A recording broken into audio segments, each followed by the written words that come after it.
Olá, é um prazer estar com vocês aqui nesse quarto simpósio de câncer de mama, e compartilhar com vocês algumas das ideias que aparecem sobre o uso do risco poligênico na prática clínica.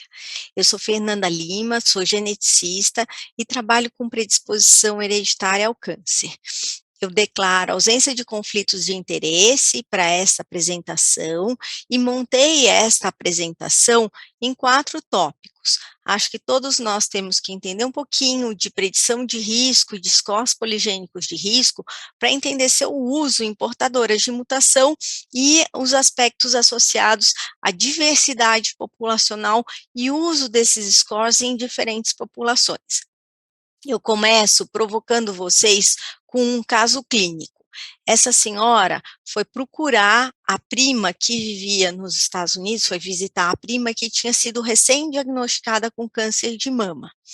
A prima não apresentava nenhuma mutação, mas esta paciente resolveu fazer um teste genético e o fez nos Estados Unidos em um laboratório que no painel inicial não encontrou nenhuma alteração e que prosseguiu a investigação com um score poligênico de risco que avaliava 86 polimorfismos de risco e que ao entregar o resultado para a paciente, demonstrou um risco de 31,3% de desenvolvimento de câncer ao longo da vida.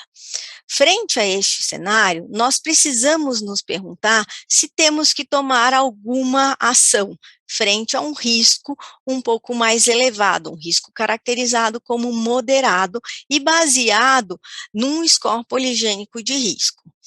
Assim, nós precisamos entender um pouquinho da predição de risco, que hoje passa a ser um pouco mais personalizada, baseada em fatores modificadores de risco, fatores genéticos e ambientais, e desta forma, procuramos refinar cada vez mais esses riscos para definir estratégias de prevenção.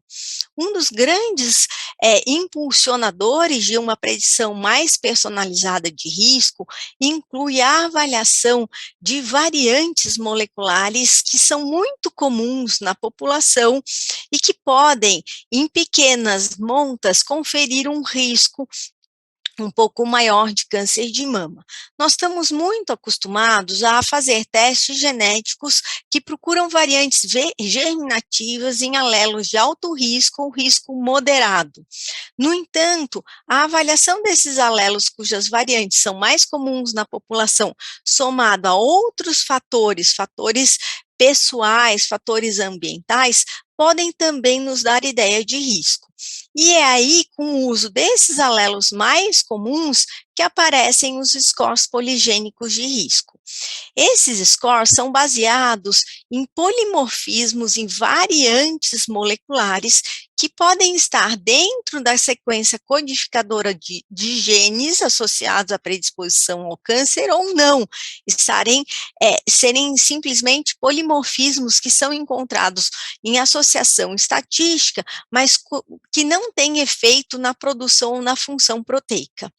Para nós descobrirmos esses polimorfismos, é preciso avaliar um número muito grande de pacientes com câncer e pessoas controles, tentando identificar e comparar diferenças nas frequências desses polimorfismos e que sejam associados à doença.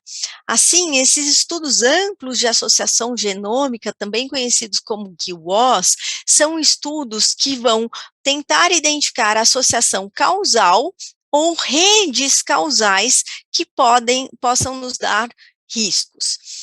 O primeiro grande score poligênico de risco foi publicado em 2015 pelo grupo de Mavadar, que avaliou mais ou menos 33 mil casos e controles de mulheres europeias com câncer de mama, sem história familiar e com história familiar, vendo a distribuição de 77 polimorfismos de nucleotídeo único. E o que eles observaram é que, de acordo com a presença desses nucleotídeos, era possível discriminar riscos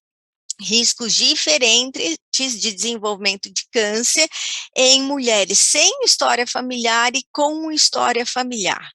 Esse grupo prosseguiu os estudos e 4 anos depois publicou um score poligênico de risco que continha 313 nucleotídeos de polimorfismos únicos. Esses 313 polimorfismos de nucleotídeos únicos, avaliados em quase 100 mil casos, 75 mil controles de pacientes europeias, permitiam uma discriminação de risco absoluto de desenvolvimento de câncer de mama muito variável de acordo com a presença desses scores de risco. A mesma coisa se via para riscos diferenciais para tumores estrogênio positivos e estrogênio negativos. Assim, o que a gente observa é que realmente, com base na distribuição de risco, é possível entender riscos cumulativos e riscos absolutos em 10 anos, associados ao desenvolvimento de câncer de mama nessa população. Com isso, a gente começa a perceber que existem vários usos clínicos para esses scores, né? Nós estamos acostumados a trabalhar com fatores mendelianos, calculando o risco com base em mutações patogênicas de BRCA1, BRCA2 e variantes de menor penetrância. A gente também tem vários programas de risco que calculam o risco baseado em fatores pessoais e ambientais. Hoje, esses scores de risco poligênicos, eles podem ser integrados a esses modelos de cálculo de risco, adicionando valor e refinando esses riscos de forma, inclusive, a separar o subtipo da doença, calculando riscos genéticos para tumores estrogênio positivo e negativo. Um dos modelos que integrou esses scores poligênicos de risco foi o Bodicea. Esse modelo invalidou o score poligênico de risco usando os 313 polimorfismos validados por Mavadar na população alemã. E aqui a gente vê como realmente a integração desse score, ele garante um refinamento de risco. Aqui a gente usa somente a idade, fatores ambientais e pessoais, e não consegue uma discriminação de risco entre pacientes com câncer de mama, as vermelhinhas dos controles, usando a idade e somente o modelo poligênico de risco, a gente tem uma outra curva, e essa curva é melhor refinada quando a gente une os 3 modelos, a idade, os fatores ambientais e os modelos poligênicos, os scores poligênicos de risco. Então, esses scores poligênicos de risco permitem, sim, uma discriminação muito mais refinada do risco. No entanto, eles têm que ser calibrados com base no risco médio da população, e esses riscos estimados, eles têm que ser confiáveis e corresponder realmente à proporção observada do evento naquela população. Só assim nós conseguimos refinar e estratificar o risco clínico e garantir uma utilidade clínica, produzindo categorias de distribuição de risco de forma bastante separada. E com uma melhor aplicabilidade clínica. Nós já temos vários estudos que mostram esses scores poligênicos de risco em portadoras de mutação. Este grupo de Mavadar começou a estudar isso em 2010 e usando alguns RS, eles já observaram que alguns polimorfismos mostravam um risco maior de desenvolvimento de câncer em portadoras de câncer de mama, de mutações em BRCA1, BRCA2. Em 2020, nós vimos a publicação de um score poligênico de risco muito maior, mostrando riscos de predição absoluta de desenvolvimento de câncer de mama e de ovário em portadoras de mutação BRCA1 e BRCA2.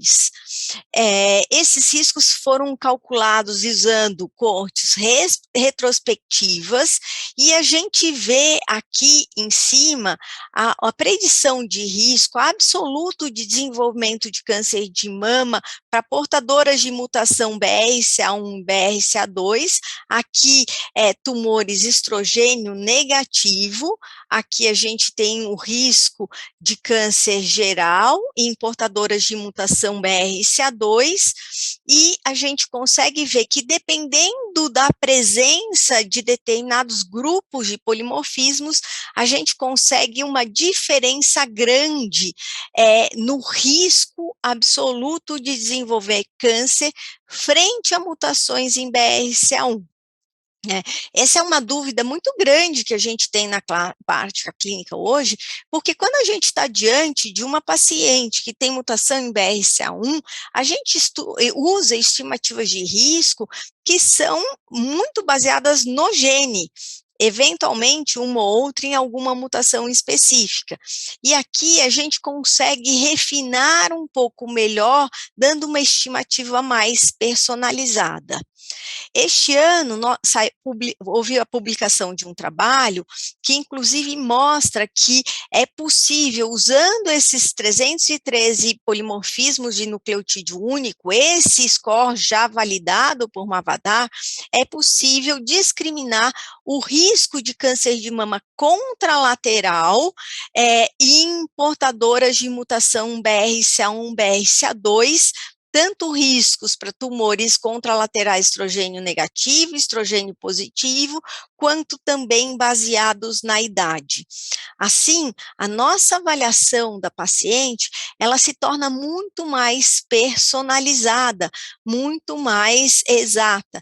Nós temos ainda muita dificuldade em explicar para uma paciente por que diante de uma mesma mutação, por exemplo, no gene BRCA1 na família, nós temos familiares que desenvolvem um tumor em idade jovem de mama, 2 tumores de mama, somente um tumor de ovário ou um tumor de mama e ovário.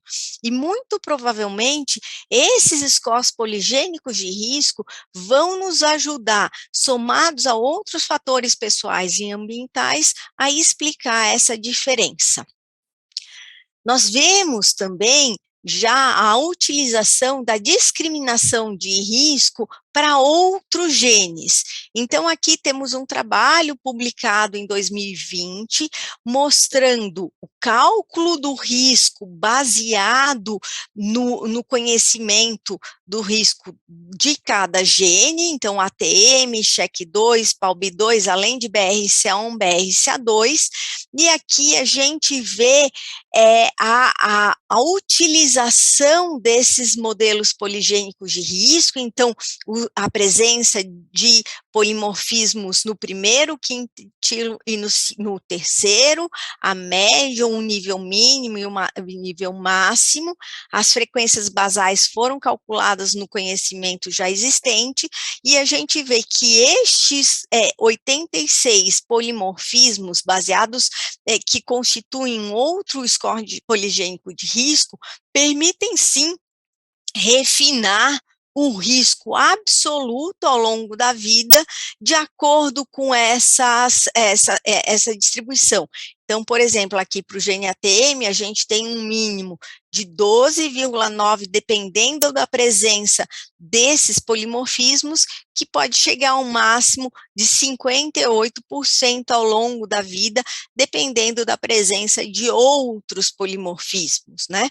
Então, com isso, a gente sabe que a gente consegue refinar cada vez mais esses riscos. Para o gene ATM, CHEK2, também tem a publicação de um outro trabalho usando esse mesmo score de 86 polimorfismos, mostrando como eles nos ajudam a refinar o risco quando a gente associa a modelos poligênicos de risco. Então, aqui a gente tem um trabalho que estratifica o risco ao longo da vida de pacientes não afetadas, europeias, com mutações no gene CHEK2 e no gene ATM, variantes patogênicas. Neste modelo aqui, a gente vê para CHEC2 e ATM a distribuição de risco com base somente no modelo de risco do Tyrer-Cuzick. Na hora que eu incluo o conhecimento do risco associado ao gene junto com esse modelo, eu vejo um refinamento deste risco. E a hora que eu somo os três conhecimentos, quer dizer, o conhecimento do risco associado ao gene, o score poligênico de risco e o modelo de Tyrer-Cuzick, a gente vê uma distribuição muito mais refinada desse risco inicial. Então, para mulheres que não tiveram câncer ainda, eu posso informar um risco cada vez mais refinado com base na associação desses modelos. A mesma coisa a gente vê para aqueles genes que são considerados do Tier 1. O NIH propõe o rastreamento, por exemplo, de mutações BRCA1, BRCA2 em pessoas da população não selecionadas por histórico familiar, e nós vemos também uma melhor discriminação do risco nesses portadores. No entanto, a gente tem que tomar cuidado em relação ao uso desses modelos em diversas populações, porque a grande maioria dos scores poligênicos de risco são validados em populações europeias.